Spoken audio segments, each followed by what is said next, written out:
nangyari sa meeting nyo? Kagabi? Ni ate? Sabi niya, ano ikaw? Wala pa. Wala pa. Nauna pa yata kami. Paano pagka natulog? Nauna pa yata kami sa inyo. Na ano? Nag-send na kami ng details eh. Hindi nga, totoo. Hindi, para lang yung sa listing. Para Ah, yung sa mainit. list. Oo. Sabi niya kasi... Ay, nag-email naman na nag-email. Ah, nag-email ka na rin ba? Hindi kasi di ba bakit Sinend mo na ba? nag-iwalay? Sinend ko yung email at ko charging. Yun lang. Yun lang. So kanina, ang dami ko na-receive. Ang dami niya na. Ah, nag-send na siya? Okay, kasi kami, ang kahapon, di ba may finorward siya sa amin na text? Tapos parang filapan daw yun, para nga ma-share yung listing. Sabi niya, I know naman na parang next year niyo pa plan. Pero at least ngayon, kung nakikita niyo yung listings, meron kayong idea sa market. Like magkano, tapos kung ano yung mga available ng ganong price range. Tapos yung trend daw, kung gaano kabilis na bebenta, yung mga ganon. So para at least lang daw, aware kami sa listing. So binigay namin.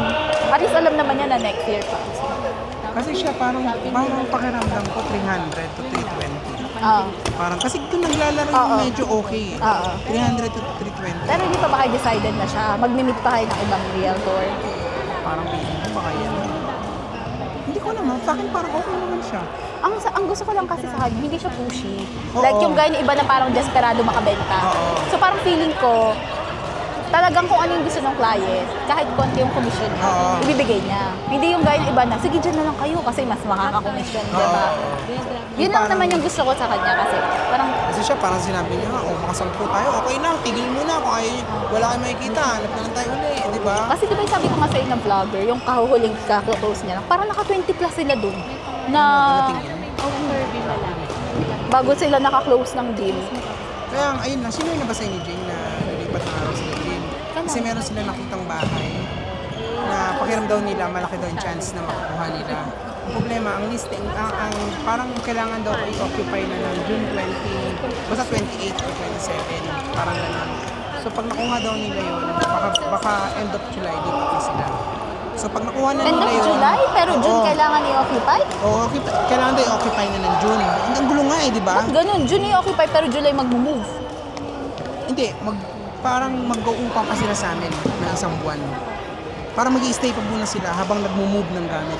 Pero technically, parang technically, kanila na babayaran yun. na nila ng mortgage. Yeah. So, doble, mag-overlap. Parang Mortgage ganun. tsaka rent. Ano nga? I'm dead tired. Gossip I'm tired. time. Gossip time. You go ahead, I'm good. I'm good. Because we're gossiping. I'm tired today. Catching up. Ikaw daw, Jen. Ay, Ay. si Orben, kayang-kaya ka, kuya. Wag na ako. Pagod na ako. Isa pa! One more! One more! Guys, one more! One more! One more! Time's running! Papa-English tuloy ako sa inyo. Puro